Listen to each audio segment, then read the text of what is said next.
আসসালামু আলাইকুম সবাইকে। আশা করি সবাই ভালো আছেন। পুনর্জন্ম চ্যানেলে আপনাদের সবাইকে স্বাগতম। আজকে আবারও একটি নতুন ভিডিও নিয়ে আপনাদের সামনে উপস্থিত হলাম। তো বেশি কথা না বলে আমরা মূল ভিডিওতে চলে যাচ্ছি।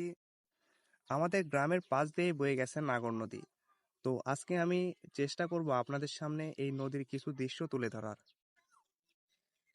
আপনারা হয়তো মনে করবেন এটা হলো নদী, কিন্তু আসলে এটা নদী না।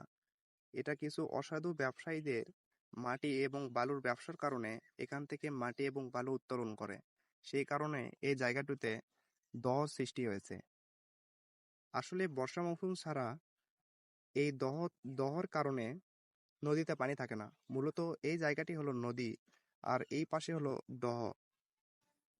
এই দহগুলোর কারণে নদীর পার্শ্ববর্তী যে জমিগুলো আছে, বর্ষা মৌসুমে নদী ভরে গেলে এই জমিগুলো নদী ভাঙ্গনের কবলে পড়ে যায়। এতে আমাদের আবাদের জমিগুলো নষ্ট হয়ে যাচ্ছে। এবং এই নদীর আশেপাশে যে বাড়িগুলো রয়েছে, এই বাড়িগুলো এই দহের কারণে যখন বর্ষা মৌসুম আসে তখন নদী ভাঙ্গনের শিকার হয়ে যায়। আবার একটি নতুন ভিডিওতে দেখা হবে। ততক্ষণ সবাই ভালো থাকবেন। আসসালামু আলাইকুম।